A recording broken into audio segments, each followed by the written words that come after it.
বৰ্তমানৰ বোৱাৰী আৰু শ্বশুৰৰ কাহিনী। এখন নগৰত এটা পৰিয়ালে বাস কৰিছিল। পৰিয়ালটোত মাত্ৰ 3জন সদস্য আছিল। মাক, দেউতাক আৰু অতি মৰমৰ একমাত্ৰ এটা ল'ৰা আছিল।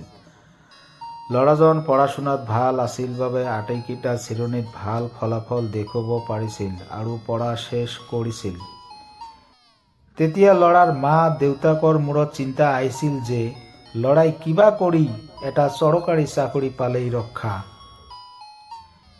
কিছুদিন পিছত ল'ৰাটো এটা চাকৰি পালে। ল'ৰাৰ লগতে মা দেউতা খুব আনন্দ পাইছিল। এনেকৈ কেইবছৰমান যোৱাৰ পিছত মাক দেউতাক কৈছিল ল'ৰাটোৰ বিয়াৰ বয়স হৈছিল, এতিয়া ধুনীয়া শিক্ষিত ছোৱালী দেখি বিয়া কৰাই দিলেই ভাল হ'ব। মা দেউতাকক ক'লে আমিনো কিমান দিন জীয়াই থাকিম। মাকৰ কথাত এইবাৰ দেউতাকৰ গা লৰিল। পিছদিনা ৰাতিপুৱা দেউতা নিজৰ বন্ধু এটাক ফোন যোগে কৈছিল যে বন্ধু, ল'ৰাটোক বিয়া দিব লাগিছিল।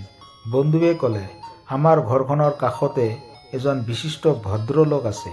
তেওঁৰ একমাত্ৰ এজনী ছোৱালী, দেখিবলৈ বৰ ধুনীয়া আৰু উচ্চ শিক্ষা প্ৰাপ্ত। দেউতাৰ বন্ধুৰ কথা মতে দেউতা ছোৱালীজনীক চাই পচন্দ কৰিছিল আৰু 2-4 দিনৰ ভিতৰতে ল'ৰাক ছোৱালীজনীৰ লগত বিবাহ দিছিল। নতুন বোৱাৰীয়ে স্বামীৰ ঘৰত অহাৰে পৰা শ্বশুৰ শাশুড়ীৰ খুব যত্ন কৰিছিল।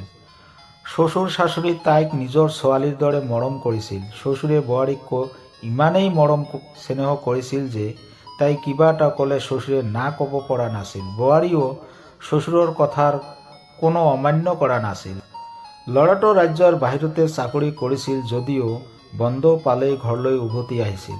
ল'ৰাজন স্ত্ৰীক খুব কম সময় দিছিল বাবে মাজে সময়ে বোৱাৰীয়ে শ্বশুৰৰ লগত বজাৰ, শ্বপিং মল যাব লগা হৈছিল। এদিন শ্বশুৰৰ লগত বোৱাৰীয়ে বজাৰৰ পৰা ঘৰলৈ খোজকাঢ়ি উভতি আহিছিল।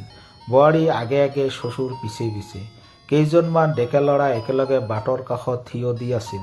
তেওঁলোকৰ মাজৰ পৰা এজন ডেকা ল'ৰাই ক'লে যে চোৱা চাম, চোৱা কি ধুনীয়া মাল যাই আছে। কথাষাৰ শ্বশুৰৰ কাণত পৰিছিল যদিও কোনো প্ৰত্যুত্তৰ দিয়া নাছিল। কিছুদিন পিছত শ্বশুৰে বোৱাৰীক এটা উপহাৰ দিছে। বোৱাৰীয়ে পেকেটটো খুলি দেখিলে যে এটা দামী আইফোন। আইফোনটো পাই খুব আনন্দ হৈছিল আৰু বাৰে বাৰে শ্বশুৰক কৈছিল দেউতা, এইটো মোৰ বাবে আনিছেনে? শ্বশুৰে ক'লে হয়, এইটো তোমাৰ বাবে। আপুনি মোক ইমান মৰম কৰে দেউতা। So' sweet, you are my best papa, I am very lucky papa. কিছুদিন যোৱাৰ পিছত শ্বশুৰে বোৱাৰীক ক'লে হে মা, আইফোনটো ভালে আছেনে?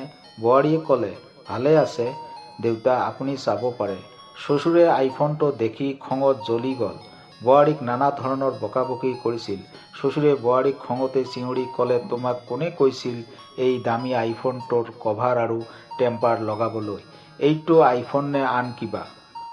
আইফোন হাতত ল'লে দূৰৰ পৰা ক'ব পাৰি সৌটো আইফোন, আৰু তোমাৰ আইফোন হাতত ল'লে মনে হয় না যে এটা আইফোন। তেতিয়া বোৱাৰীয়ে কান্দি কান্দি শ্বশুৰক ক'লে যে দেউতা, আইফোনটো কভাৰ আৰু টেম্পাৰ লগাৰ এটাই উদ্দেশ্য আছিল, আইফোনটো যাতে বহুদিন ভালে থাকে আৰু আইফোনটো নতুনৰ দৰেই থাকিব।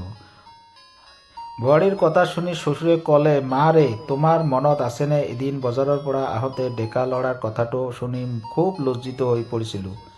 তুমি যেনেকৈ আইফোনটো বহুদিন নতুন আৰু ভাল ৰখাৰ বাবে মোটা কভাৰ, টেম্পাৰ গ্লাছ লগাইছিল, ঠিক তেনেদৰে সেইদিনা যদি চুটি কাপোৰ পৰিধান নকৰি নিজকে আহল বাহল কাপোৰেৰে নিজকে আৱৰি ৰাখিব পাৰিলে হয়, তেতিয়া হয়তো মানুহে তোমাক কুদৃষ্টিৰে চোৱাৰ বজাই সন্মান কৰিব পাৰিলে হয়, হয়তো তোমাৰ বিষয়ে ভাল ভাল কথা ক'ব পাৰিলে হয়, সেইদিনা হয়তো ময়ো লাজত নপৰিলোঁ হয়।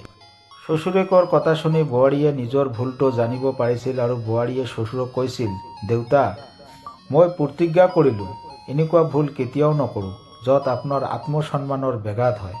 তাৰ পিছত শ্বশুৰে বোৱাৰীক আগতকৈ বেছি মৰম কৰিছিল। ধন্যবাদ।